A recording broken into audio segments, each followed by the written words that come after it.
Have you been diagnosed with depression and struggle with sadness? Maybe you're scared of being criticized. Loss of interest, aches and pain. Always thinking something terrible. Ask your doctor about Effexor XR. Ask your doctor about Cymbalta. Talk to your doctor about Zoloft. So talk to your healthcare Get with professional. your doctor today. Your doctor. Tell your doctor. Contact your doctor immediately. Talk with your doctor.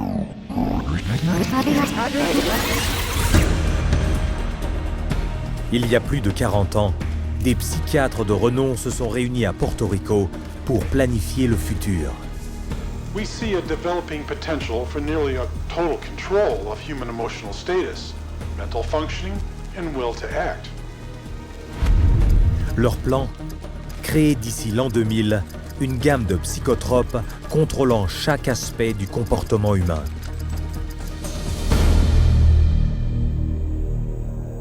I was diagnosed with depression and put on Paxil. ADD, and I was prescribed Ritalin. Bipolar disorder, and I take lithium. Depression, Effexor, Lexapro. PTSD, Zoloft. I was on Paxil. When they placed me on Zoloft. They gave me Adderall. I was prescribed Siptamil, Tegretol, Lexapro, Risperdal, Stelazine, Adderall, Concerta, Thorazine, Vyvanse, Lorazepam, Effexor, Clonazepam, Ritalin, dexamphetamine, Paxil, Cylert, Prozac, Adderall, Elavil, Depakote, Wellbutrin, Seroquel, etc., etc. 100 millions de personnes dans le monde prennent des psychotropes. Comment en est-on arrivé là? Les psychiatres les ont convaincus qu'elles étaient malades. They want you to think you're diseased from birth, and that all those experiences of life, childhood and adolescence and teenage years and adulthood and being a senior citizen, that these are all various stages of disease. Because let's face it, we've all been depressed at one time. We've all been anxious at one time. These are normal emotions that we feel. Every emotional and spiritual problem is reduced to a label. And of course, all of those diseases require pharmaceutical treatments. This is big, big business.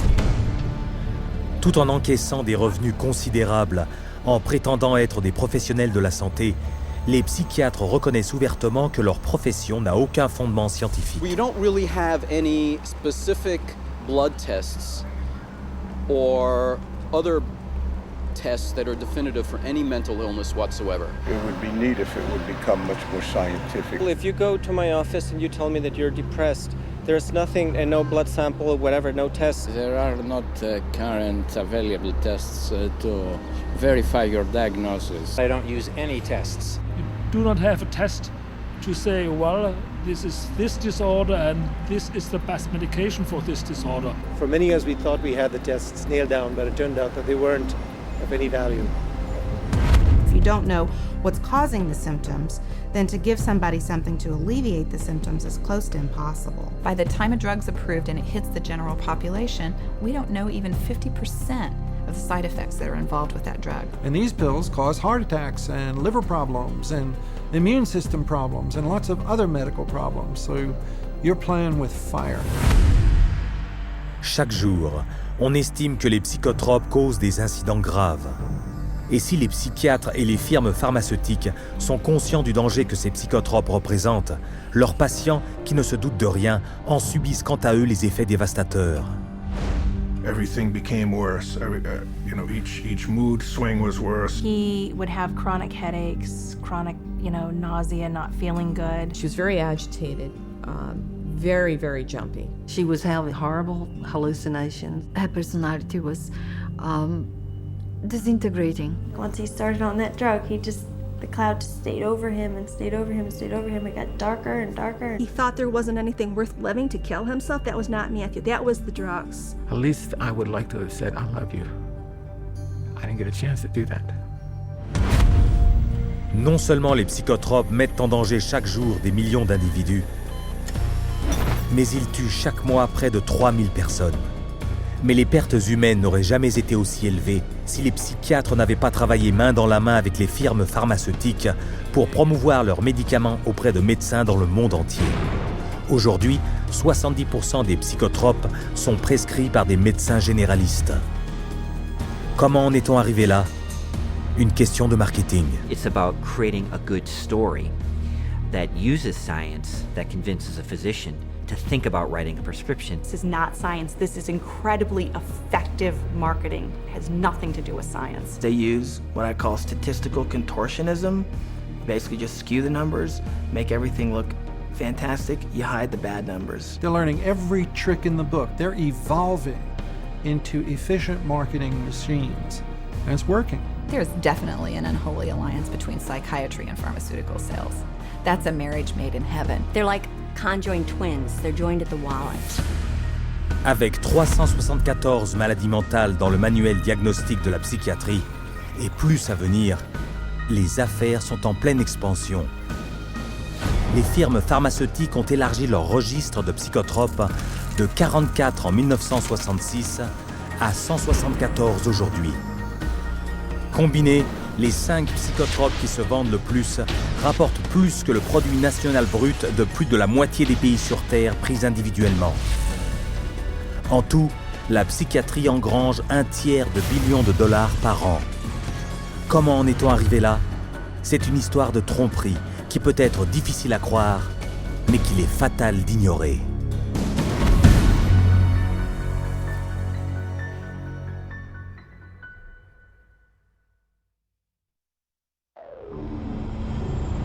We took him to a psychiatrist, and within a matter of minutes, yeah, she's ADHD, and here's your drug. Went on to Medicaid, and 5 minutes later, he was on Zyprexa. He saw the psychiatrist and prescribed the medicine for 20 minutes. The guy didn't even look at her. He talked to her a little bit.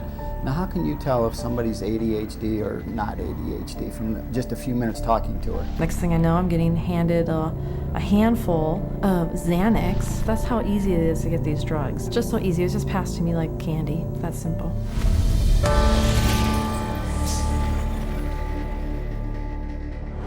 If a person were to walk in off the street, sit down with a psychiatrist, the chances of him being prescribed a drug before he were to leave the office, I would have to put it at 100%. Psychiatrists prescribe drugs.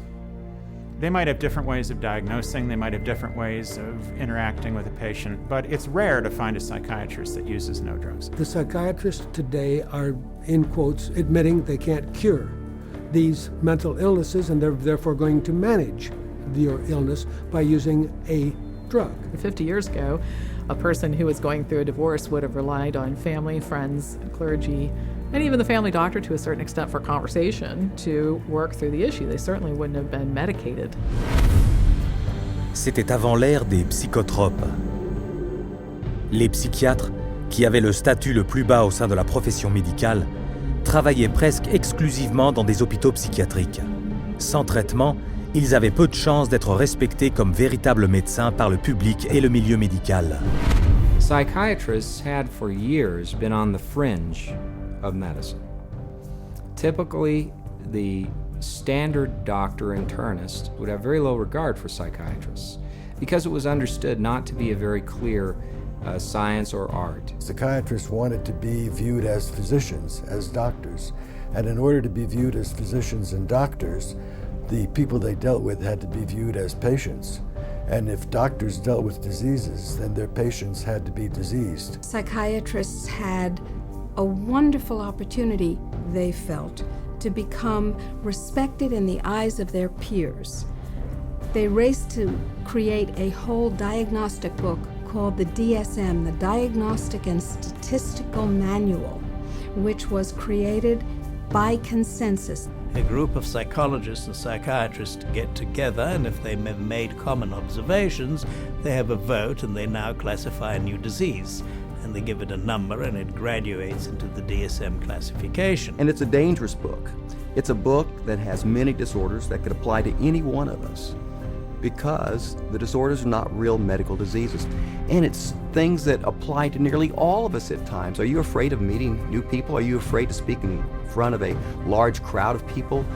Does it make you nervous to go and to talk to your boss about a complaint? You can invent a mental disorder based on a checklist of symptoms, and that is exactly how the Diagnostic and Statistical Manual, the billing Bible for psychiatry, works. Depuis la première édition du DSM en 1952, le nombre de diagnostics n'a cessé de croître. Du livret peu épais de 130 pages énumérant 106 prétendus troubles mentaux, le DSM est devenu un volume de 886 pages. Aux États-Unis, les psychiatres doivent utiliser ce manuel pour faire un diagnostic, prescrire des psychotropes et facturer leurs services.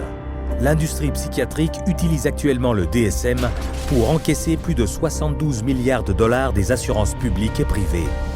The DSM is used to diagnose and then give a label, and the label is used for billing purposes. That's how they get paid. You have to have a term in the Diagnostic and Statistical Manual in order to then call it a disease and treat it as a disease and write a prescription for it. And so because they can vote it in, they can create, and then the drug industry can just take over and market their drugs for those new disorders. And those drugs were welcomed by psychiatry leaders because it made us real doctors. Of course, first the public had to believe that there was something wrong with them, and that that thing wrong was biochemical, and that that could then be treated by a drug which was supposed to cure all. And so it was relatively easy, I think, to say, well, look, let's start looking at mental illness as fundamentally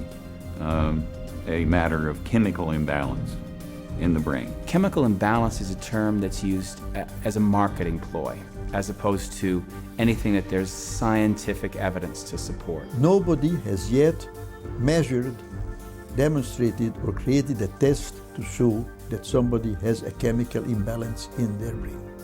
Period. How do you market a drug that restores the chemical balance or corrects a chemical imbalance? How can you do that in good conscience if you don't even know what one is? The whole myth of the chemical imbalance was created to sell drugs. Et si les psychiatres et les firmes pharmaceutiques ont utilisé ce mythe pour gagner des milliards en procurant des quantités considérables de psychotropes aux consommateurs qui ne se doutaient de rien, ce sont ces derniers qui en subissent les conséquences. On estime que la moitié des Américains qui se suicident sont sous psychotropes. Chaque année, on estime que les psychotropes tuent plus de 2,5 fois plus de gens que les homicides. Et à qui a-t-on confié la tâche de protéger le public contre les dangers de ces psychotropes dangereux? Aux États-Unis, à l'Agence de contrôle pharmaceutique et alimentaire, la FDA, dont le comité consultatif est surtout constitué de psychiatres qui font la navette entre l'industrie pharmaceutique, le milieu universitaire, leur cabinet privé et la fonction publique, ce que l'on appelle le tourniquet. The revolving door at FDA is one of the primary reasons why the system that we have works so poorly.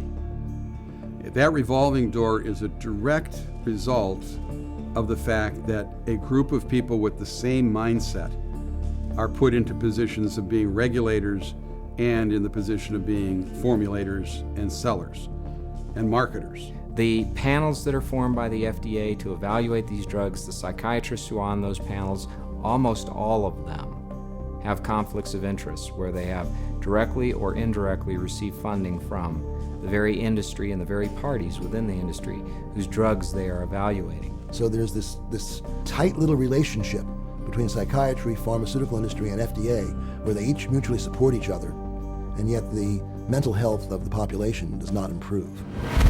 Prenons par exemple le comité d'évaluation des psychotropes de la FDA qui a approuvé l'antidépresseur Paxil. Chaque psychiatre membre de ce comité a des liens financiers avec l'industrie pharmaceutique. Et ces conflits d'intérêts sont devenus si courants qu'ils ont fini par susciter une investigation de la part du Congrès. When I check these advisory committees who make recommendations to the FDA, and they're always approved after the advisory committee, I found that there were conflicts of interest. I found that many of the people on the advisory committees had never filed a proper report on stocks and bonds that they owned that might be viewed as a conflict of interest, and they're by law supposed to do that. Et ce réseau de conflits d'intérêts financiers entre la psychiatrie, l'industrie pharmaceutique et la FDA s'est encore renforcé en 1992 avec le vote de la loi sur la taxe pour les utilisateurs de psychotropes, encore appelée la PDUFA. Grâce à cette loi, la FDA peut recevoir une redevance de $100 000 par psychotrope pour accélérer son approbation et le mettre dans les mains des psychiatres et médecins plus rapidement que jamais. Congress told the FDA, your job is no longer to make sure drugs are squeaky clean safe before they get out on the market. Your job now is to hurry up and get new drugs on the market faster. It acted to set the priorities of the FDA so that if there was a fee paid for a particular drug approval, it could be put on the fast track and rushed to market with less than the usual scrutiny that the FDA would give it. Et ce système d'approbation a été établi au détriment de la sûreté des psychotropes. Depuis que la PDUFA a été approuvée, le temps passé pour évaluer un psychotrope est passé de 2 ans en 1992 à seulement 6 mois 4 ans plus tard, alors que le nombre de nouveaux psychotropes doublait. Une approbation rapide, bien que désastreuse pour la sûreté publique, permet aux psychiatres et à l'industrie pharmaceutique de faire des profits énormes, car plus vite un psychotrope est approuvé, plus vite il rapportera. Et les profits sont importants. Chaque jour, un psychotrope rapporte en moyenne plus de 7,7 millions de dollars. Le Zyprexa, par exemple, rapporte 12 millions de dollars chaque jour. Et même si la FDA facture $1 million pour chaque nouveau psychotrope, cette procédure d'approbation accélérée est plus utilisée que jamais. If you look at the relationship between the FDA, the pharmaceutical industry, and the psychiatrists, there's some kind of game that they're playing there. And what is the game? Well, you could say it's money, definitely money. And when you follow the money, you realize that there is no money in health. There's big money in disease. That's why all you hear about is managing disease or treating disease. You don't really talk about curing disease. And so psychiatrists have become mainstream doctors in America. And that is because of the pharmaceutical industry. They can thank the pharmaceutical industry because they become mainstream and because they have a lot more money than they used to. And the drug industry can thank them because now they have thousands of soldiers in their army distributing these drugs to everybody. Du plus jeune au plus vieux, personne n'est à l'abri. N'importe qui peut se voir coller une étiquette correspondant à l'un des centaines de troubles factices inventés par les psychiatres, ce qui alimente une industrie pharmaceutique qui engrange des milliards de dollars. Et chaque jour, les psychiatres s'attaquent à de nouvelles proies. Comment s'y prennent-ils? Avec une autre étiquette psychiatrique.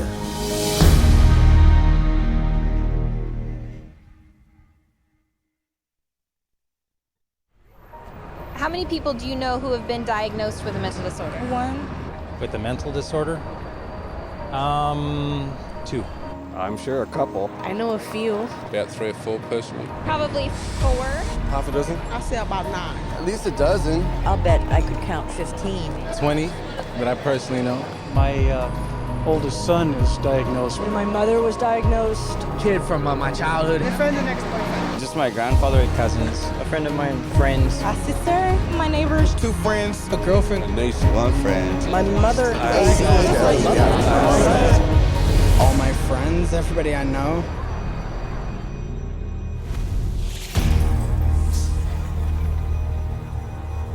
Chaque jour voit son lot de nouvelles maladies mentales. D'où viennent-elles? Des psychiatres, dont le manuel diagnostique et statistique permet de coller aujourd'hui une étiquette malade mentale à n'importe qui sur Terre. Psychiatrists, I believe, they look at every human being and they divide humans into 2 classes, clients and potential clients. We see this no more prevalent in any field than in the field of the mental disorders, where one disease after another is invented and then popularized and the public is made to worry about it. It's disease mongering. It's the selling of sickness. You know, sometimes it's a drug in search of a market, and it's giving public awareness to minor conditions with the ultimate goal is to sell more medications. It's not caring for people. When you run out of symptoms, you don't have any more clientele to market to. So you have to invent disease. And with psychiatric medications, you can invent diseases all day long. Look at human variation. Everyday things like shyness, sadness, or even situational depressions like grieving, postpartum depression, they all become studied, and prescriptions start to get written for these drugs. Before these drugs were introduced in the market, people who had these conditions would not have been given any drug at all. And so it is the branding of a disease, and it is the branding of a drug for the treatment of a disease that did not exist before the industry made the disease. Exemple, la timidité, quelque chose de courant dans la vie, a été rebaptisé par les psychiatres trouble de l'anxiété sociale dans le manuel Diagnostic et Statistique. You know, people are nervous. Well, they come up with, say, social anxiety disorder. SAD, they'll call it SAD. And the connotation is that everybody ought to be happy and that here's a drug that can make you happy. So that a common occurrence, which is every now and again everybody's sad, we ought to be treating with a drug. Well, then they'll get this PR firm to drum up business for this. They'll put out all these studies that find, you know, there's so many people afflicted with this SAD, you know, and they'll start putting it in magazines, they'll start putting it on TV, they'll start a patient advocacy group that say, you know, that we're all affected by this, and then they'll come out with Paxil works for this. So they go to the FDA and they said, well, we ran this study and this works for this new invented disorder. And that is SAD, social anxiety disorder. And millions of people suffer from it. And it's purely fictional. It's a normal human emotion that everybody experiences at certain times or another, but they make it into a disease. Paxil, once it got approved by the FDA as the first antidepressant to be used for social anxiety, it took off huge. And it just moved from number 3 in the market amongst its peer drugs to number 1 in the market. Le trouble de l'anxiété sociale est simplement l'un des nombreux troubles psychiatriques fabriqués de toutes pièces pour alimenter le boom des prescriptions de psychotropes. Psychiatrists work to promote what the latest disease is going to be.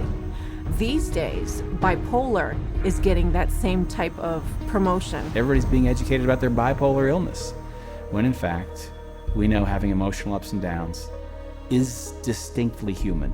Now bipolar is thrown around like water. You've got bipolar, I have bipolar. If I'm up today, I'm manic. If I go home tonight and I'm depressed because I'm tired, that shows I have bipolar disease. It's a lot of hokum. Now, I see a lot of things on television about bipolar. Bipolar? You know, they talk about bipolar a lot. My oldest son was diagnosed with bipolar. Bipolar, I've known a lot of bipolar. 2 friends from both of them were like diagnosed with bipolar. Some people I know that are bipolar. My neighbor, she was bipolar. I was diagnosed with bipolar. My mother had bipolar. He was actually bipolar. Schizophrenic bipolar. Bipolar and obsessive compulsive. Bipolar and ADHD. Bipolar disorder. Bipolar, yeah. Bipolar situation. Bipolar. Bipolar. Bipolar. Bipolar. Bipolar. There are 3 personality disorders, and then the most recent is bipolar. And that's just been in the past year. En fer de lance du processus de vulgarisation du trouble bipolaire, surtout chez les enfants, on trouve le psychiatre Joseph Biederman, porte-parole, conseiller et chercheur à la solde de 25 laboratoires pharmaceutiques. In 1996, the drug companies funneled all this money to this Dr. Biederman. He's well known. He's the one that came up and said that there's bipolar disorder in little kids. This was unheard of. There was no bipolar disorder in any kids. He came up with the study and published the articles out all over the world, and other doctors followed his lead that bipolar is in little kids. En raison de la promotion constante faite par le Dr Biederman et ses confrères, on observe une augmentation de 4000% du nombre de diagnostics du trouble bipolaire chez les enfants depuis 1994. Et le nombre d'ordonnances d'antipsychotiques prescrites aux enfants a quintuplé, atteignant à peu près 2,5 millions d'ordonnances. En 2008, le Dr Biederman a été accusé à la suite d'une enquête du Sénat de ne pas avoir déclaré 1,6 million de dollars de revenus personnels provenant de laboratoires pharmaceutiques. Mais les dégâts avaient été faits. À cause de cette lubie des troubles bipolaires inventés par le Dr Biederman, les antipsychotiques ou neuroleptiques, psychotropes parmi les plus forts que l'on prescrive, sont des drogues de choix pour la psychiatrie. Les 3 antipsychotiques qui se vendent le plus rapportent en tout 25 000 $ bruts toutes les minutes. Et même si l'industrie des psychotropes rapporte déjà beaucoup, les psychiatres font tout pour fournir des diagnostics qui la rendent encore plus lucrative. Let's say this is the pie right here of a certain class of medications, and this is a pretty profitable pie, and everybody wants a piece of that pie. But what would happen if we made that pie even bigger? And how you make the pie even bigger is by expanding the uses for those drugs. They've already got a drug that's approved on the shelf. They can just pull it off the shelf, rename it, repackage it, and say, look, we've got a new drug for a new illness. When Prozac's patent ran out, that Eli Lilly had to look for a new source of profits. So all they did was change the name of the drug from Prozac to Serafem, changed the color of the pill from green to pink, and marketed it for PMDD, which is newly introduced into this book. What it tells us is that if you can come up with a label, a diagnostic label for a drug, then you can sell it like hotcakes. It's a business model, and it's a $1 billion business model, and it works, and it's going to keep continuing. Aujourd'hui, n'importe qui peut, sans le savoir, prendre un psychotrope rebaptisé, reconditionné et prescrit dans un but non psychiatrique. Le Zyban, prescrit comme traitement pour les fumeurs, est en fait l'antidépresseur Wellbutrin. Le Cymbalta, une drogue psychiatrique prescrite pour soigner la dépression et l'anxiété, est maintenant vendue sous le nom de Yentrev pour venir à bout de l'incontinence urinaire. Les chercheurs psychiatriques testent des psychotropes pour des conditions aussi variées que l'obésité, l'alcoolisme, la passion du jeu, les bouffées de chaleur, l'herpès, la nausée, les démangeaisons, les tremblements et la tendance à s'arracher les cheveux. Il existe une pilule pour chaque maladie et on ne dit à pratiquement personne à quel point ces psychotropes sont dangereux. As a chemist, I'm making these drugs. They're proving deadly in our labs, and they're proving deadly in other labs. Dangerous, ineffective, causing the exact same thing they're supposed to treat. How are they selling them? For anyone who's given a label of a psychotic illness, drugs seem to be the automatic choice of treatment as night follows day. That's all psychiatry does. It's dominated by psychopharmacologists who do nothing but manage symptoms by dispensing pills. That's it. And they don't work. But the fact that they don't work works to the advantage of the drug companies and the psychiatrists, which means that you're not cured, which means that you're a patient for life, you're a customer, you're a client for life. And the worse your health gets, the more drugs you need. It's a great deal for them. We should all be up in arms about the way we're being treated by psychiatry today. This is a very dangerous industry that has gone so far overboard in inventing fictitious diseases and drugging our children and our population that I consider it to be engaged in crimes against humanity. Avec plus de 80 milliards de dollars rapportés par an par les psychotropes, il est impossible d'échapper à la vague de maladies psychiatriques qui submerge la société d'aujourd'hui. Mais derrière le marketing des psychotropes se cache un secret que les patients des psychiatres seraient choqués d'apprendre. Comment a-t-on testé ces médicaments et quels en sont les dangers ?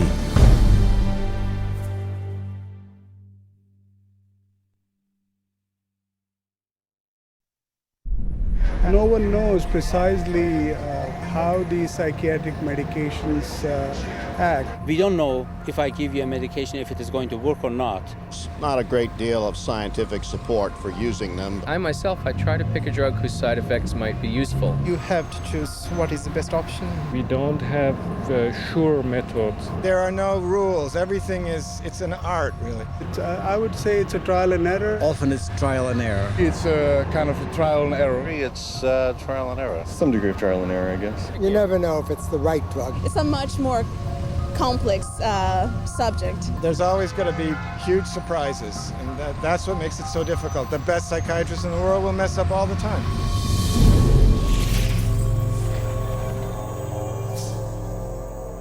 The American public is being treated as a mass medical experiment. We are all being treated like guinea pigs by the pharmaceutical companies, the psychiatric industry, and the FDA. They are basically testing drugs on large parts of the population without really knowing what the results are going to be. It's a very dire situation that we're facing. We're talking about people's health and in many situations, people's lives. These are very serious issues. Comme toutes les substances chimiques dangereuses, les psychotropes sont contrôlés étroitement par les autorités dans le monde entier. Et pour qu'un nouveau psychotrope soit mis sur le marché, il doit être soumis à un test destiné à protéger le public. When a pharmaceutical company develops a new drug that they want to send to the market, what they do is they have to run it through clinical trials. They have to be able to provide to the FDA safety data to say this is a safe and effective drug. In clinical trials, psychiatrists are engaged to do the research. And we could bank on the fact that these psychiatrists are tied to the pharmaceutical companies. And the psychiatrist puts their name on there, they're seen as an expert. Talking mental drugs, who writes them? It's psychiatrists. So that's how it works. It's a terrible system. The desperate thing about it is that it's all dressed up in the name of science. But it's not science at all, it's pure marketing. But they get away with it because it's called science. There's really no test, no x-ray, there's no chemistry that shows you have this condition. It's really just the opinion of someone who is probably taking money from pharmaceutical companies to prescribe drugs to people. Where's the biochemistry? Where's the research? Where's the substantiation? And the answer is it vaporizes like mist in the morning. It's not there. Mais le fait qu'il n'existe aucun test scientifique n'empêche pas les psychiatres de faire des essais cliniques avec des psychotropes dangereux. Les essais cliniques suivent un protocole scientifique précis à 4 phases. Les 3 premières étapes de l'essai doivent être remises aux autorités pour approbation. Dans la première phase, on vérifie si le médicament est toxique. Dans la deuxième, le médicament est soumis à des tests pour déterminer quel effet il a sur le corps. Si cette phase est acceptée, on passe à la phase 3. Mais vu qu'aucun laboratoire ne vérifie ni ne mesure de trouble mental, et vu qu'un profit important est en jeu, la recherche de psychotropes est un domaine sujet à de nombreuses interprétations subjectives et à la manipulation. There are many places where you can tweak the study just a little bit with the study design or with the way you gather the data or the way the data are reported. And there's so many different ways you could bias a study. I've seen what they did to the data in these trials. There's no question that they manipulated the data. For example, let's say they had 100 people to start with. 40% drop out. 30% have a positive response. 30% have no response. They then say that they have a 50% response rate, when in fact, most of us would say it's a 30% response rate because only 30 out of the original 100 really responded. And so you can see that that's a little bit of a manipulation of the research data. When they design drug studies, they're only looking at the one thing they want to see. And they don't report all the other things that are happening.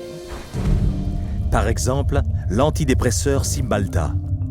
Lilly, I believe, in February of 2004, did a clinical trial study. The people in this clinical trial did not have symptoms of depression. And in that clinical trial, there were 11 attempted suicides and 4 suicides completed. One of which was Tracy Johnson, 19-year-old college girl. She did not have any symptoms of depression, and yet this drug pushed her to commit suicide by hanging herself. That shoots the theory down that they say that, people get suicidal because of the, underlying illness that people kill themselves, that these weren't suicidal people to begin with. These weren't depressed at all. These were healthy people. Une abondante couverture médiatique en a résulté. Mais les psychiatres qui faisaient partie du comité d'évaluation des psychotropes de la FDA ont ignoré ce cas de suicide et ont décidé d'approuver le Cymbalta en août. One of the reasons why we have underestimated the potential of some psychiatric antidepressant drugs to actually trigger a suicidal kind of behavior in people is because the people who designed the research study didn't include in the research questionnaire this suicidal behavior. And then you can report that we had 0 incidents of this type of behavior among our subjects. And then the response is trumpeted as if there's something magical about it, when in fact what's happened is a whole statistical tap dance routine that violates good science. However, on the basis of that kind of phony trial, the drug can be marketed. Keep in mind that when a drug is tested in the clinical trials, it's only a very short period of time. The final phase of testing can be anywhere from 5 to 6 weeks. The longest of those studies was 8 weeks. The shortest was 4 weeks. So these are not long-term studies. I think most physicians and most people taking the drugs assume they're long-term, 1 year, 2 years, 3 year studies. They're not. They're very, very short studies. I find it pretty outrageous that we can base a multi-billion-dollar industry on a few 6 or 8 week clinical trials where antidepressant medications beat a sugar pill by a few percentage points. C'est sur la base de ces recherches tendancieuses que des psychotropes aux effets secondaires potentiellement mortels sont régulièrement approuvés sans restriction par la FDA. Comment cela est-il possible ? Les psychotropes rapportent beaucoup d'argent et les comités d'approbation au sein de la FDA sont contrôlés par des individus qui retirent un profit de ces approbations. The FDA panels that evaluate these drugs are largely psychiatrists. All of a sudden you discover there are 20 different pharmaceutical companies paying them, either grants or honorary or some other way. They're getting paid by the pharmaceutical industry. If you have a psychiatrist who works at the FDA, he could also be being paid by industry. He might sit on industry panels or discussions or get paid to be a speaker. What I found in working with physicians at the FDA was that they could have dual positions. They could sit on an industry board. They could be influenced by industry. Many of them, the drug manufacturer actually proposes to the FDA, we would like this and this and this person to be on the committee. After all, they're the renowned expert. Well, of course, they're the, quote, expert in a particular drug because they're the one who the drug manufacturer paid to do the very drug study. Have you been diagnosed with depression and struggle with sadness, trouble sleeping, anxiety, or low energy? Ask your doctor about Effexor XR. Une fois la phase 3 approuvée, comme on pouvait s'y attendre, une campagne de marketing acharnée commence. Mais si les psychiatres ont déjà commencé à promouvoir et à prescrire ces médicaments dans le monde entier, il reste néanmoins une phase de plus, la phase 4. What phase 4 clinical trials are is when they've actually gotten the drug approved and then they get it into the general population so that we finally find out what it does when it hits ethnic populations, women, children. Then we see who dies, who has seizures, who has deformed children, who has epilepsy, who has diseases downstream, whose heart stops. The public is the clinical trial. That's where we find out the problems with these drugs. This is an experimental stage, and it's so much so that one consumer protection group has advised patients that they refuse a prescription for any drug that hasn't already been on the market for 7 years. So if you're taking a drug that's only been out for a year or 2 or 3, you are a guinea pig. Mais l'expérimentation ne s'arrête pas là. Utilisant le manuel diagnostique et statistique des troubles mentaux et ces troubles inventés pour faire d'autres tests, les psychiatres vont accroître leurs profits en ciblant les personnes les plus inoffensives. If they test their drugs on children, then they get a 6-month extension on their exclusivity period or patent period. Ce centre psychiatrique de recherche sur les psychotropes situé au Texas utilise des annonces pour inciter des enfants à se porter volontaires. Une fois qu'ils sont dans le centre, les artifices les plus élémentaires sont utilisés pour les attirer davantage. This is where they're going to be playing. We have Game Boys, we have Xbox, we have 5 TVs. They come in here and they help themselves to crackers, cookies, free candy, free crackers. Everything is paid for. You don't pay for anything. Mais ces privilèges ne sont que des pièges pour persuader ces enfants d'avaler des psychotropes puissants connus pour provoquer le suicide et la violence chez des enfants de leur âge. These are drugs that would cost maybe several $100s a month in a pharmacy. They actually are getting them free in research. We love children and we just love children because they're our future. By conducting those tests on children, they get a financial incentive that's worth over $1 billion. Those are the facts. You make of them what you will. En raison des sommes d'argent mises en jeu, les expérimentations de psychotropes sur les enfants sont malheureusement de plus en plus nombreuses. 323 protocoles de recherche ont été conclus ou sont en cours, dont un test effectué en 2003 sur des adolescentes pour traiter les troubles de dysphorie prémenstruelle. Those drugs which are barely more effective than placebos often have huge side effects which are dangerous and even deadly to people. Families don't know the risk. If they actually were aware of the risk and believed it, no one would take that risk. The psychiatrist she didn't say one word to me about what was going to be the effects of the drugs. No side effects listed, no, well, let's sit down, we have to talk about this. At that point in time, he said, well, this doesn't have that type of reaction on any children, that it's very safe. If he had told me then what I know now about it, I never would have taken it. She said, oh, Beth must have been on Paxil. That's the only way she would kill herself. And I said, well, what is this? How do people know this? I didn't know anybody would know something like that. And we went on the internet, and all of a sudden you find out it's not uncommon. But it's not uncommon for people to become psychotic on these drugs. We're entitled to know the truth before we give a mind-altering drug to our children, our wife, our mother, our father, ourselves.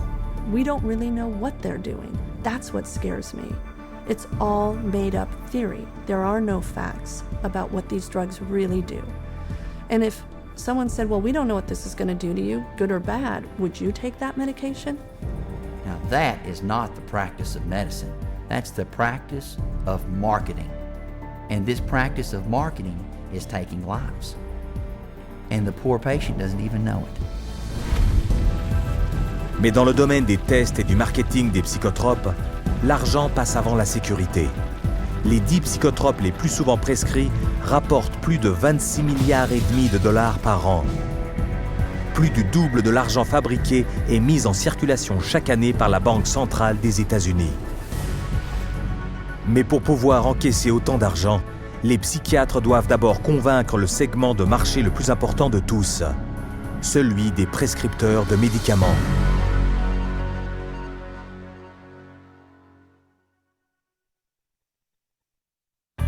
Psychiatrists specifically, they're just kind of working as sales agents for the pharmaceutical companies. There's nothing like another doctor touting the benefits of your drug to drive market share. They're an extended part of the marketing arm of these companies.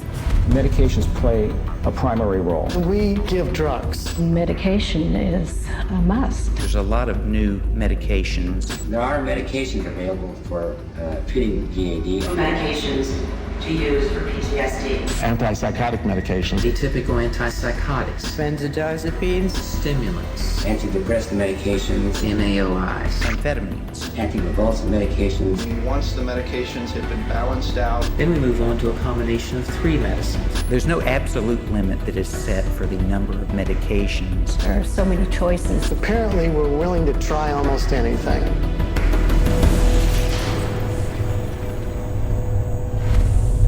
Les psychotropes ne peuvent pas être vendus sans ordonnance. C'est pourquoi les firmes pharmaceutiques embauchent des psychiatres pour promouvoir les psychotropes dans le milieu psychiatrique et médical. Le chemin vers le profit commence dans les écoles médicales les plus prestigieuses au monde, précisément dans les bureaux des professeurs de psychiatrie les plus réputés. Grâce à leur caution, les firmes pharmaceutiques gagnent des milliards en vendant des psychotropes. There are a lot of academic psychiatrists especially who have ties to 10 or 15 or 20 different pharmaceutical companies, and so they're making a very large amount of money. Whether they're professors or whether they work at big, medical institutions, those drug companies will make sure that they've got them on the payroll somehow. They'll have this person feed this information to their other peers, but it's all being motivated through monies being funded by pharmaceutical companies. About 40% of the early stage marketing dollars for pharmaceutical companies go straight to these thought leaders, psychiatrists. Ces accords financiers conclus avec de prétendus leaders d'opinion clés sont très lucratifs. Un professeur en psychiatrie réputé peut recevoir plus d'1 demi-million de dollars par an de la part des firmes pharmaceutiques. These people are still considered the stars of their medical centers because they bring in all this great money from the pharmaceutical companies, and that helps keep the coffers of the medical center full. Universities receive a lot of money from the pharmaceutical industry. Drug companies are building buildings right next to the medical school. They're funding research right and left. The University of Michigan Depression Center received, I think it was $750,000 from Eli Lilly, and all they do down there is crank out this biological view of psychiatry and mental illness and depression. Comme les professeurs en psychiatrie reçoivent des millions de la part des firmes pharmaceutiques pour les universités, il n'est pas surprenant que leur programme d'études soit axé sur les psychotropes. Training programs in psychiatry, the majority of them now are drugs first. You're really a psychopharmacologist in a way when you come out of a psych residency training program. Even when I went to medical school, psychiatrists did talk to patients. Now all they do is write a prescription and send them away. A psychiatrist is trained for one purpose, to administer psychiatric drugs. Les professeurs en psychiatrie ne se contentent pas d'endoctriner les étudiants en psychiatrie et en médecine. Ils vantent aussi les vertus des psychotropes à leurs confrères. D'abord, en réalisant des essais cliniques que l'on fait passer comme objectifs et qui promeuvent à la fois un nouveau trouble psychiatrique inventé et le psychotrope censé le guérir. Ces recherches sont diffusées dans des revues spécialisées destinées à leurs confrères et en ont fait mention dans les médias. Mais les lecteurs ne savent pas qu'environ 50% de ces psychiatres n'ont jamais participé à ces recherches. One of the most unethical practices we're aware of is ghostwriting of journal articles, where somebody at the pharmaceutical company will write the paper and the academic physician will put his name on it and get it published in a major journal when he maybe changed 3 or 4 words in the whole article, and the article was basically written as a marketing tool by the drug company, and yet this academic puts his name on it as if he's the author. He has had no part in the study, and also he probably hasn't even read the study results, but he is prepared to receive $10,000, $20,000 to put his name at the front of the research, which gives it added authority. Il est si commun de faire rédiger des articles par d'autres en son nom que même le psychiatre qui dirige le département d'évaluation des psychotropes de la FDA signe de tels articles. The average physician picks that up and reads it. He believes it. And it's not a mystery that he would believe it. It seems reasonable that it's in black and white, it's in a good journal, it's in the New England Journal of Medicine, it must be true. Ces revues sont souvent envoyées gratuitement aux psychiatres et aux médecins sous le couvert de recherche médicale authentique. Mais pourquoi ces revues sont-elles gratuites? Parce que la publicité pour les psychotropes rapporte des sommes énormes à ceux qui les publient. So if you go through a medical journal, you'll see page after page of advertising for bipolar disorder and treatment of using medications, or advertisings for depression and treatment of using medications, schizophrenia. So it's really everywhere. I remember just a couple of years ago, the first time I opened the journal from the American Psychological Association called the APA Monitor, and there was a multi-page ad, high gloss, very expensive for Concerta, which is time-release Ritalin. I resigned from the American Psychological Association. I wasn't going to be part of this whatsoever. It's very hard when your major source of income is advertising and advertising placement to write an article that's negative about a particular drug and expect that company to continue to buy ads in your medical journal. So that's a major issue. Mais les psychiatres leaders d'opinion ne se contentent pas de remplir les revues médicales d'articles rédigés par d'autres et de les signer. Ils font aussi de la propagande pour les psychotropes durant des conférences de formation médicale continue. Physicians and nurse practitioners and physicians assistants are mandated to take a certain amount of continuing education credits every year. Well, 70% of all continuing medical education is now funded by the pharmaceutical industry. That seminar is going to be taught by a professional who is employed by the pharmaceutical company. The very nature of where someone is giving you your support means you are biased to that person's side. Many physicians and many psychiatrists who attend medical conferences don't know that when they go to that conference meeting that's about antidepressants, antipsychotics, and it's generally an academic psychiatrist who's speaking, they don't realize that person's probably making about $10,000 for that 1-hour speech. Mais vous n'avez pas besoin d'être un professeur en psychiatrie pour avoir une part du gâteau. Les psychiatres qui prescrivent de nombreux psychotropes sont généreusement récompensés par les représentants pharmaceutiques pour les ventes qu'ils génèrent. Psychiatrists, especially high prescribers, are targeted and gifted extensively by the industry. Now that gifting is where you need to get specific. That was not unusual during our marketing conversations to say, well, what's our top drug writer? You know, who's the doctor that's prescribing the most of this drug? Well, you know, let's send them to the Kentucky Derby. We offered trips on some occasions to come out and hear a 2-hour talk, but it happened to be on a nice island in Hawaii. There were a lot of things that we did day in and day out to try to get the doctors to write our drugs, or in my case, to write for the psychiatric drugs. We did a lot of lunches and dinners, and we brought in speakers, and those speakers were obviously paid by us, and we would wave, renowned studies at them from renowned journals. But of course, we would never say that these studies were paid for by our company, and that it was written by a ghostwriter who was paid by our company, or that our company tends to do a ton of advertising within that particular medical journal. We would never say that. Avec plus de 300 millions d'ordonnances de psychotropes, les plus gros prescripteurs sont d'autant plus grassement récompensés lorsqu'ils ouvrent de nouveaux marchés.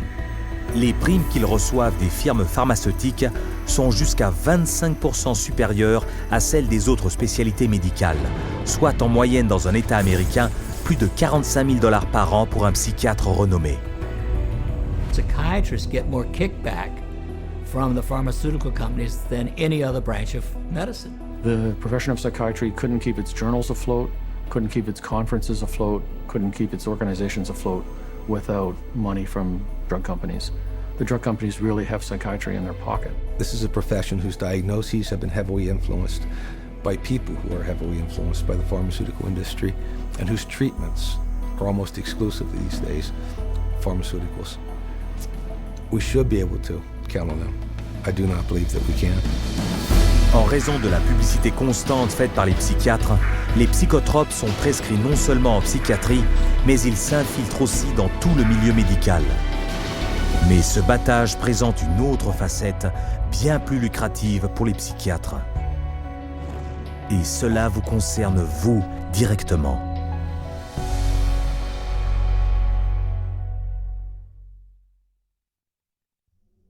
Abilify helps control symptoms of bipolar mania. Ask your doctor about Effexor XR. Paxil, the most prescribed medication of its kind. Prozac Weekly is here. Zoloft, a prescription. Serafen, PMDD. And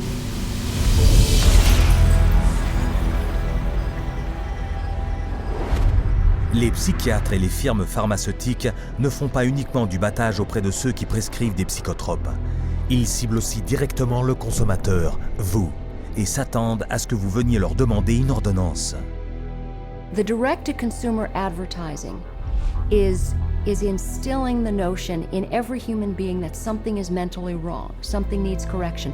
That drives people to see a psychiatrist to help to mitigate this by dispensing the medication, by dispensing a drug that they have had pushed on them on countless television ads, countless magazine ads, and countless print ads that say, hey, there's something wrong with you, go get help for it. C'est à la télévision que l'on constate surtout cette explosion de publicité vers le consommateur. Cela n'a pas toujours été le cas. Jusqu'à récemment, la publicité télévisée pour les psychotropes était très limitée.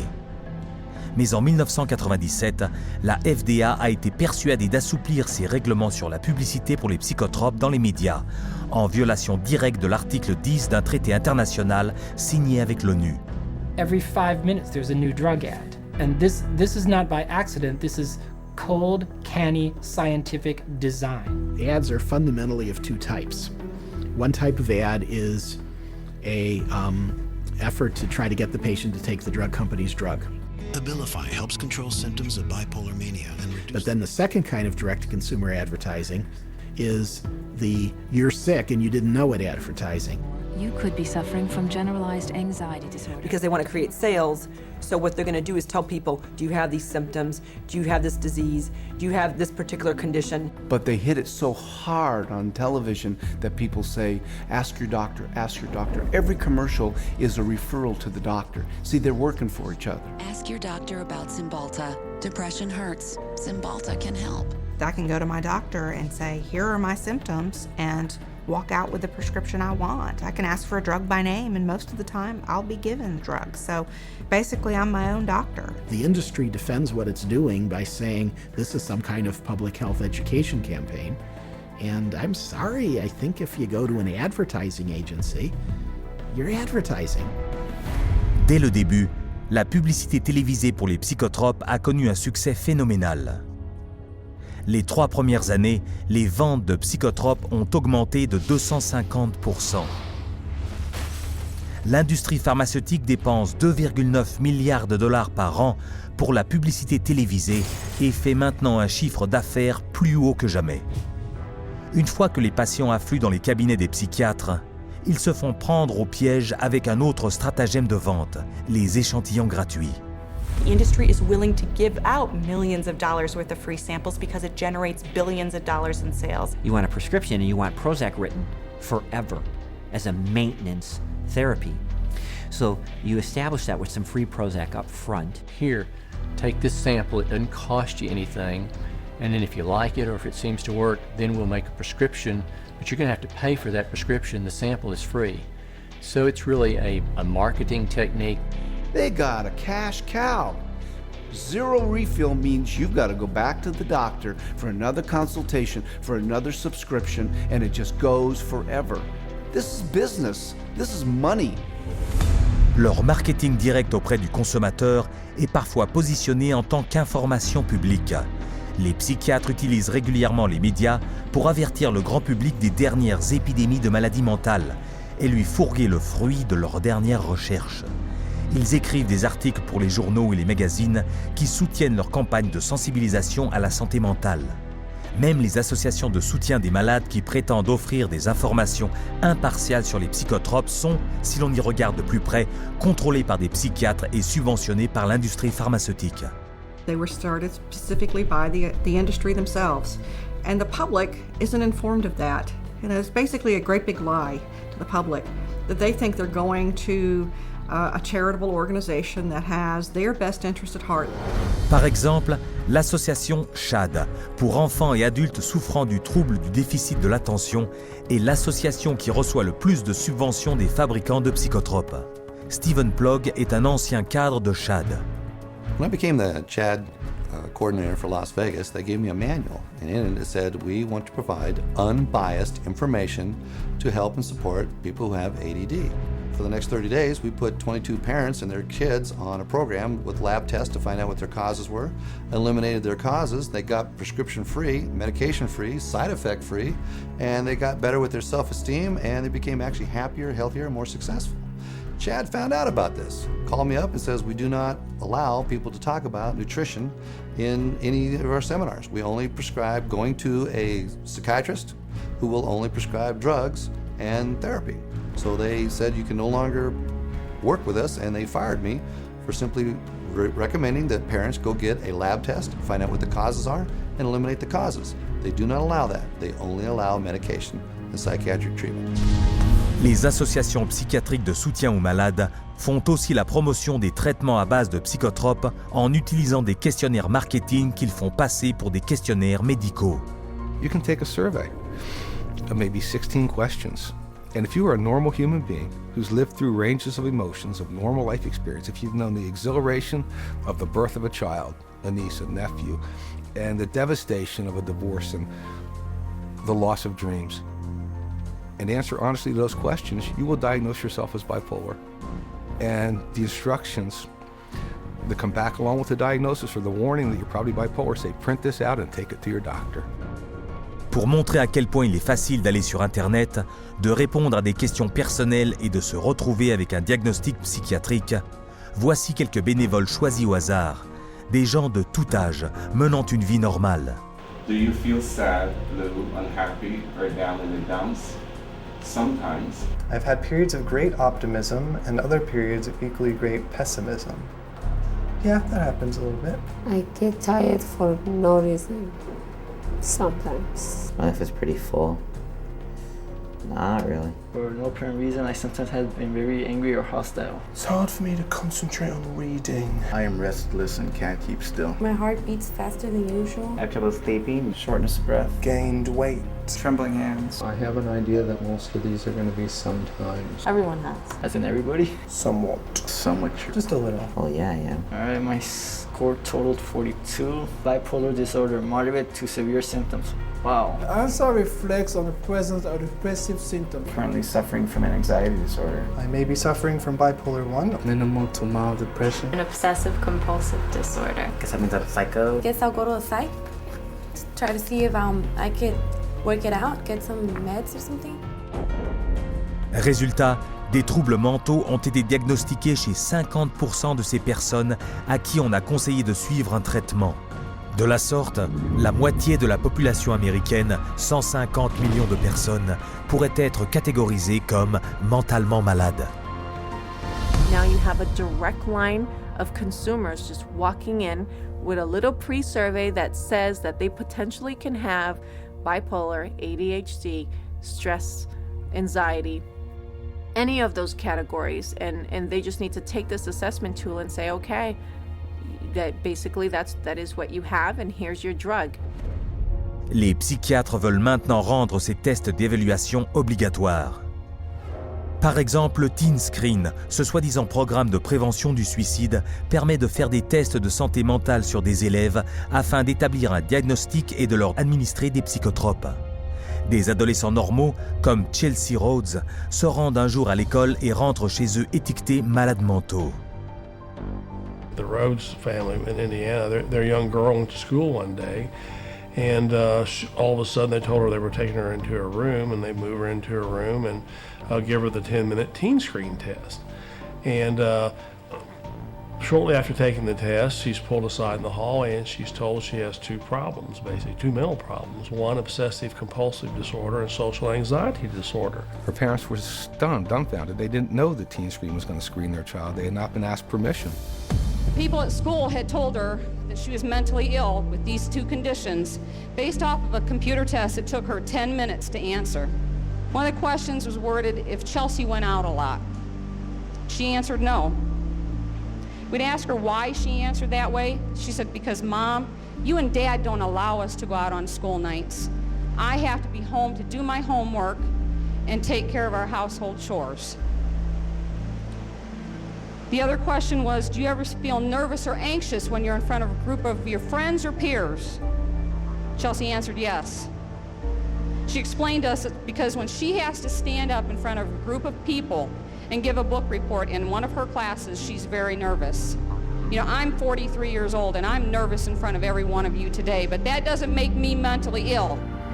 I absolutely believe that the survey for Teen Screen was intentionally structured to flag as many children as possible as having a possible mental health problem.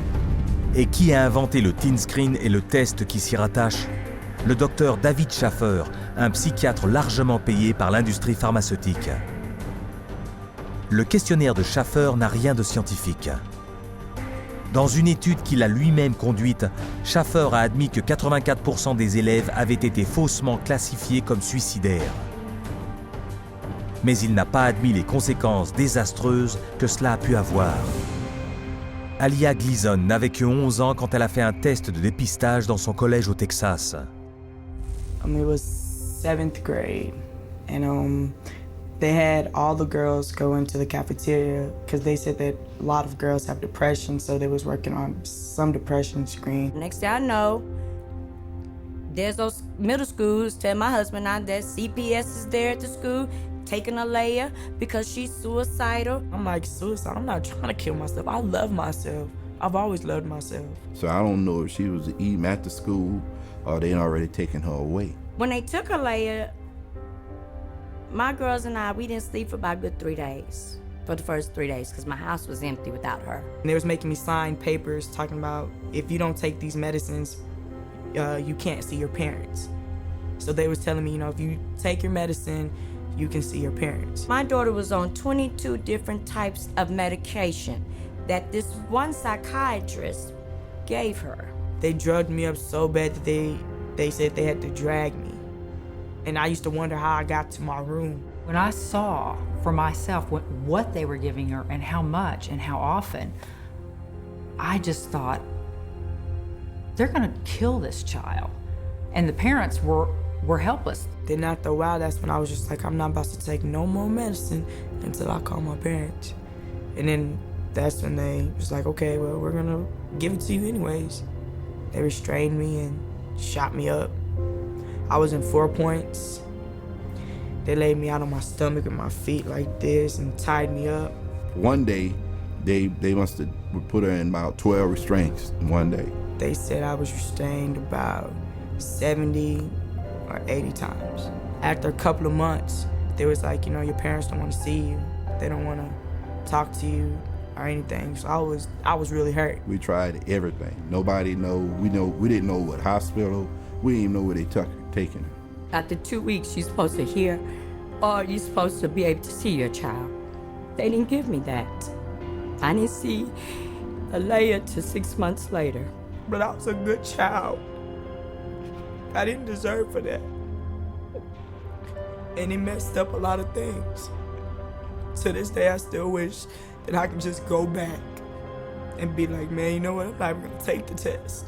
I would always tell every parent I see, and they was asking me, don't do the team screening, because it will mess up your family. Les programmes de dépistage des troubles mentaux tels que celui-ci sont à la mode. Dans le cadre du programme de dépistage Teen Screen, des tests de dépistage ont été effectués auprès de centaines de milliers d'écoliers dans 500 écoles de 43 États américains. Has nothing to do with helping kids, has nothing to do with mental health, has nothing to do with medicine. It has everything to do with the pushing of drugs. So it presents itself as being a wonderful, altruistic program, whereas in fact, I believe its cold-blooded and cold-hearted intent is to recruit more children into the very subjective diagnoses of mental illness and to treat those kids with medication. Mais la prise forcée de psychotropes ne se limite pas aux salles de classe.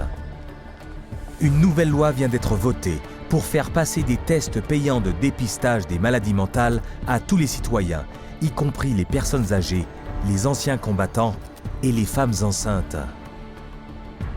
Psychiatrists benefit from both ends, from the pharmaceutical end for being paid to write the prescription, and then from the patient for being there to receive the prescription. It's an industry that cannot allow the human condition to go unmedicated, and I think this is where the problem begins. If everybody considers themselves to be sick in some way or more than one way, and that the only control, the only hope for their happiness is to be on pills for the rest of their lives, that's the goal. The pharmaceuticals and the psychiatric community are in a cleanup, and that's what it's all about. It has nothing to do with helping our kids or, you know, their mental health. It's all about money.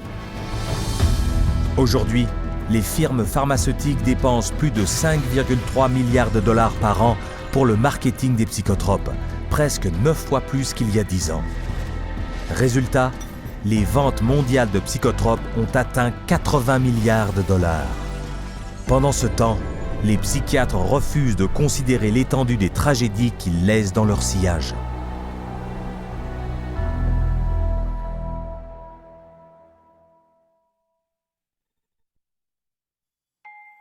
I'm 10 years old. I'm going to read, I think, the side effects of a drug called Daytriana. The drug Adderall. Luvox. Cymbalta. Gyudon. Lexapro. Namenda. I have a question. Where do I find the side effects? How do I read it if it's so small? Just a bunch of letters squished together. I can't read this. This is the side effects of the drug. Side effects. Stroke. What the heck? Speech disorder. Eye disorders, vision blurred. Dry mouth. Nervous. Tremor. Dizziness. Delirium and coma. Tardive dyskinesia. They experience worsening of their depression. Aggressive reaction. Paranoid reaction. Psychosis. Serious cardiovascular events. Other serious heart problems. Heart failure. What? Suicide. suicidal thoughts, suicidal thinking and behavior, Increases the risk of suicide. an increased risk of death, sudden death. These guys must be kidding. Wow. This is gross. Seeing this on a warning label, does anybody have any clue what they're putting their kids into? This isn't good.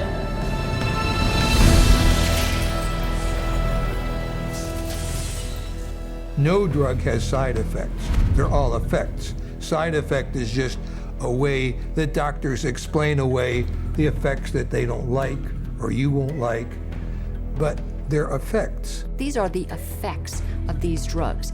They're not just what might happen to you, they're what happen more often than not. We name them side effects because they're an unintended consequence. The antidepressant drugs not only don't make you happy, they have all kinds of negative effects on the system as a whole. These drugs are absorbed and distributed throughout your entire body, so they have side effects through all of your tissues and organs, including your liver and your kidneys and your nervous system. They destroy the brain, the neural net. They literally kill brain cells and cause all kinds of brain disorders. That's why we have they're not side effects, they're direct effects. Mais si les psychiatres minimisent continuellement les effets de ces médicaments sur la santé, ils les reconnaissent ouvertement devant nos caméras. I think I tell them the main side effects. I don't tell them every side effect because there's so many possible side effects. I would say the majority of patients experience some side effects. People get side effects to every medication you try. They all have side effects. All kinds of side effects, lots of side effects. Physical feelings of sickness. Headaches, insomnia. So then they have a little trouble going to sleep. Drowsiness. Sedation is very frequent. Restlessness, appetite stimulation, neurologic side effects, tremor or muscle spasms, stiffness, weight gain, obesity, weight gain and stuff like that, decreased performance of sexual functioning, sexual side effects can happen, sexual dysfunction, etc. I've never had anybody die or anything, but I've had people faint and stuff, and it's really sort of unpredictable. You name it, and it can be a side effect. Et pourquoi les psychiatres ne peuvent-ils pas prédire les effets secondaires que vous ressentirez? Parce qu'aucun d'eux n'a la moindre idée de la façon dont leurs médicaments agissent. At least with street drugs, people know that they're dangerous, that they should be off of them. With pharmaceuticals, people are told they're safe to take every day. Mais les psychotropes sont loin d'être sans danger. Et on en parle de plus en plus en raison de leur toxicité et des décès qu'ils entraînent. Some of the side effects that have become of concern lately are suicide, increased risk of suicide, increased risk of homicide. These aren't people that were horribly depressed when they were given a drug. These are people who are given a drug for social anxiety or difficulty sleeping or mild depression and then become suicidal. And so when they become suicidal and they kill themselves, what the doctor does is go back and say, oh, well, it's because they were depressed. The label itself, the disorder, is what is blamed for the side effects. When in reality, it's the drug that is causing the side effect. It is the drug that is the problem. Des médicaments similaires à l'antidépresseur prescrit à Woody Witzak, qu'il prit non pas pour soigner une maladie mentale, mais pour l'aider à dormir. My husband and I, Tim, his nickname Woody, we were married just 2 months shy of 10 years, so we've had a long life together. And Woody was a guy who was healthy. He was a big runner. He's never had a history of depression or any other so-called mental illness. He was given Zoloft for insomnia. I find Woody one night completely sweat through his shirt in fetal position, kept going, Kim, you gotta help me. I don't know what's happening to me. It's like my head's outside my body looking in. Kim, help me, help me. We did breathing, listened to music, prayed, anything to calm him down from this head outside his body feeling. And a week later, he was found dead hanging. A guy who loved life. Les psychiatres prétendent que leurs psychotropes sauvent des vies, mais d'après leurs propres recherches, les psychotropes doublent les risques de suicide. Et l'un d'eux multiplie ce risque pratiquement par 7. As a pharmacist who has been studying the problem for the past 7 years, I do see a glaring connection between the high use of these psychoactive substances and the rise of violence. If people knew that the mechanism was not known of these drugs, that they could cause, if there's a real chance for them to get a homicidal tendency or even suicide, if you take the drug, there's a chance you may want to kill yourself. And I could repeat probably a dozen other examples of significant self-inflicted harm or significant violence to others in patients who had never had that experience in their adult life. Des patients comme Donald Shell, un grand-père venant du Wyoming. Donald Shell was a man in his 60s, a gentleman, a family man, a funny man. He had had periodic episodes of depression, but never any real serious mental health issues, and became depressed, had a down period, went to a general practitioner, and was given Paxil. 2 days later, he shot his wife, his daughter, his 9-month-old granddaughter, and then himself. The first question the jury was asked, very telling question, can Paxil cause some people to commit homicide and or suicide? To which they answered yes. Donald Shell ne prenait du Paxil que depuis quelques jours avant d'avoir cette réaction meurtrière suite à la prise du médicament.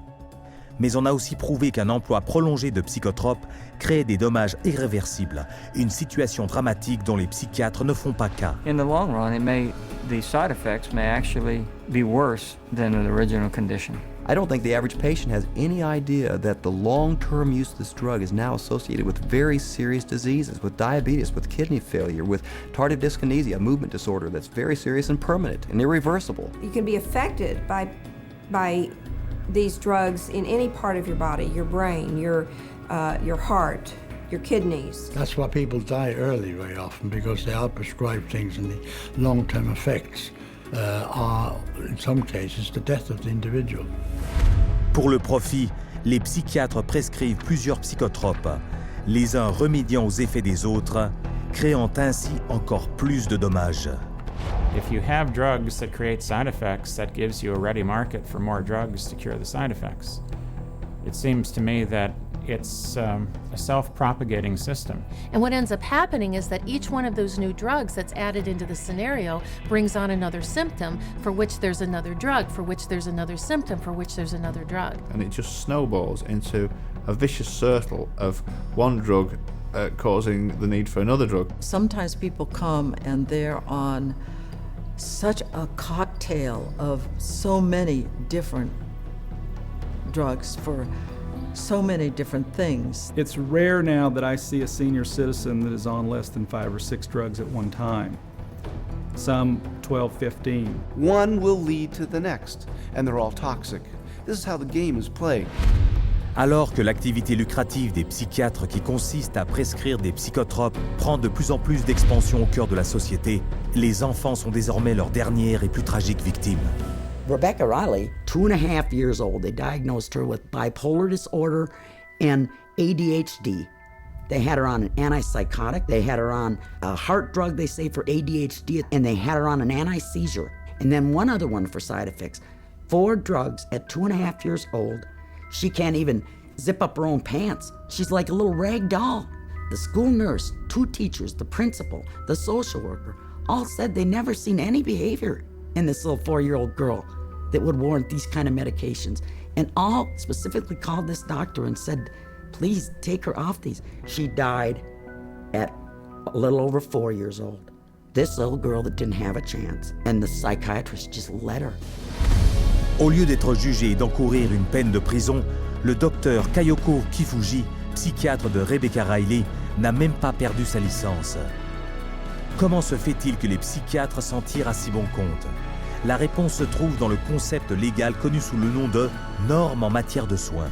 The standard of care is based on what do other doctors do? What would a reasonable physician do in this situation? And the reality is that what most physicians do is prescribe medications. As long as they've done their paperwork properly and documented that this child had the symptoms that led them to this conclusion, they appear to be completely protected from any kind of a lawsuit as a result. The standard of care is what allows doctors to seriously injure or even kill a patient with total impunity. So the standard of care now has been implemented to where you can get away with, if you're a medical doctor, psychiatrist, you can get away with murder.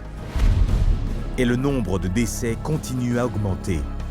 Les psychotropes tuent environ 42 000 personnes par an. The cost to society is very real and very devastating. But the medicine they're practicing isn't real. It's a hoax. Profit always comes before patient safety, and they take a very short-sighted view. It's all about how can we make money today, not what price are we going to pay tomorrow. The trail of destruction that a psychiatrist leaves in his path is of no concern to that guy. It's all about money. C'est une affaire de gros sous. La psychiatrie représente maintenant une industrie de plus de 300 milliards de dollars et ne guérit personne. Mais si les psychiatres promettent de plus en plus de nouveaux traitements, le nombre de leurs victimes, malades, blessés ou décédés, ne cesse d'augmenter. Et les gens, tout comme vous, se retrouvent sans défense et forcés de se débrouiller tout seuls.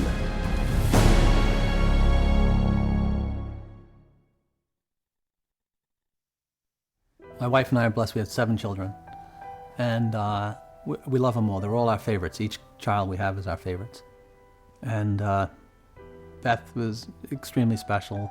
She was kind, generous. She had like a really sweet and caring personality. She had this beautiful smile, like an inviting.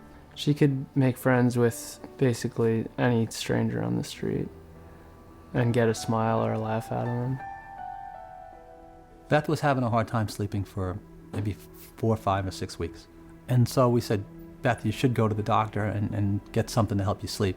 He said, okay, well, I'll try to give you something to lessen your anxiety, and it should help you sleep. Within 5 minutes, a 5-minute visit, he prescribed her Paxil. When I first saw Beth right after she went on the Paxil, she was different. Like, I felt like she was drugged. And by the 2nd or 3rd day, she's like, I don't know, I just don't feel right. You know, I feel strange in my skin. But after about 3 or 4 days, I remember that Beth was, at times, very different, like sullen, keeping to herself. My mom and her were having dinner, and she said she didn't have any real emotion. Like, she kind of felt emotionally numb. She was like a different person. Like, she just seemed like she was under the influence of something. She didn't seem like herself. She seemed like she was tripping out. I talked to her on the phone, and she told me she didn't want to be there. And I was like, why don't you want to be there? She's like, I just don't feel like myself. I just feel like crazy. I just don't feel right. I truly believe that she was hallucinating maybe and going in and out of this psychotic state at this point. It seemed like she was melting down, like emotionally. She was becoming worse every day. I said, are you suicidal? I actually asked her. And she laughed at me. And she said, no, I would never do that. I'm thinking in my mind, I'm just gonna lay down next to her and I'll rub her head and I'll talk to her and we'll try to figure out what we're gonna do because something's not right here. And my son Matthew was right behind me going upstairs. And when I got to the top of the stairs, I saw her hanging in the hallway. Then the police were all over the place and people were coming and going, and about 3 hours, 4 hours after my daughter died, one of my friends came over and said, you know, I was speaking to so-and-so, one of our other friends, and she said, oh, Beth must have been on Paxil. That's the only way she would kill herself. It just wasn't her. There was nothing in her that would have done that. She was the most non-violent, like gentle. It's a violent way to die. It had to be the drug. There was no other answer. If we knew what we knew now, Beth would be here with us today. I know that for a fact. L'histoire tragique de Bess Winter n'est qu'une histoire parmi tant d'autres, une histoire qui se répète chaque fois que des psychotropes sont prescrits. Les psychiatres veulent vous faire croire que leurs psychotropes sont efficaces et sans danger, vu qu'ils sont experts en matière de santé mentale et pas vous. Mais de nombreux cas montrent qu'il peut s'avérer désastreux d'avoir confiance en eux. Psychiatry is pseudoscience. It's false science. It cannot withstand rigorous review if people would just look at the evidence. If they help anyone, it's not worth the risk to the people that are harmed by them. They are betraying every customer they have. They don't know what they're doing, and we need to educate the public to use their feet and walk away.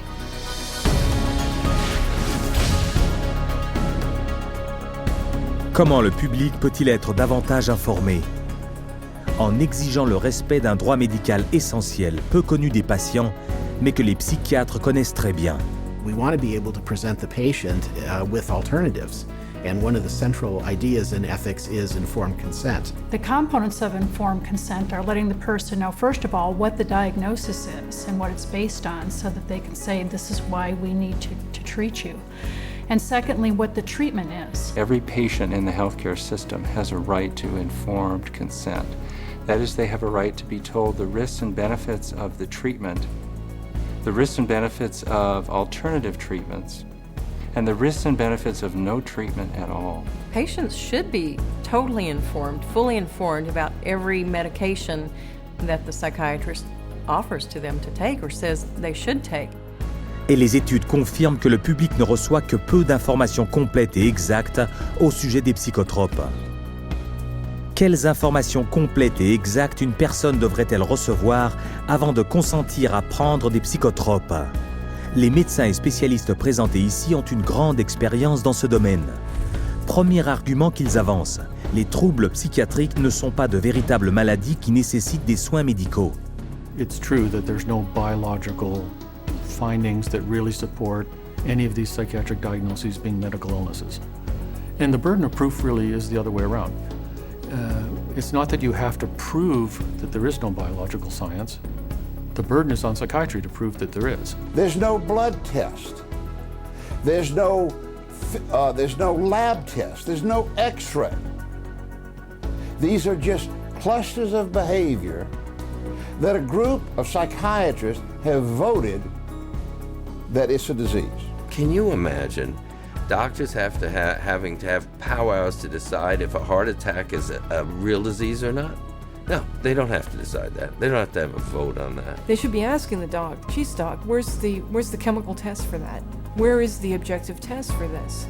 And I guarantee you that they'll be told, we don't have a chemical test for that. There is no such thing as a chemical imbalance. And any psychiatrist that you talk to, if you ask him this question, they'll all admit it in private, but they won't admit it in public. It's a scandal. So this is all subjective. Nothing objective about psychiatry. Deuxièmement, il n'existe aucun document scientifique prouvant que les psychotropes guérissent le moindre trouble mental. Since there is no measurement for these psychiatric diagnoses, because they're really just subjective, for the same reason there really can't be a measurement for the effects of the drug. In terms of medication, the evidence that's claimed is the medications are highly effective and not very toxic. But actually, in fact, the data in psychiatry are very clear that that's not true. What is true is that the medications are barely, if at all, more effective than placebo. You're selling drugs to people under false premises, under a disease that's been invented. So how do you measure efficacy among a disease that doesn't even exist?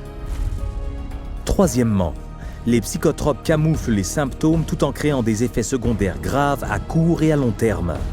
Whatever problem you're being treated for, whether it's depression, real or otherwise, or cardiovascular disease, medicating away the symptoms is not solving the problem. The patent medication gives the appearance of having helped because in the short term, it usually doesn't show the bad effects that are going to happen in the long term. So it's very deceptive. The longer the patient's on the medication, the worse the prognosis is. None of these medications hit precise targets. You begin accumulating all kinds of collateral damage. In other words, other organs in the body are actually harmed. So for the first time, we're seeing kids in grade school or middle school who have type 2 diabetes and who have the beginning stages of cardiovascular disease. So you see Parkinson's disease, you see tardive dyskinesias, you see other movement disorders. Is it true that we're now seeing a lot of deaths from psychiatric drugs? Absolutely yes. Quatrièmement, les psychotropes peuvent créer un état de dépendance aux médicaments. One of the hallmarks of informed consent with psychiatric meds is you have to discuss the potential for addiction. The vast majority of psychiatric drugs create psychological and physical dependency. Most patients that I've seen that were on these drugs have difficulty getting off of them. It's rare for somebody to just be able to stop it without a problem. Cinquièmement, la plupart des troubles mentaux proviennent d'une maladie physique.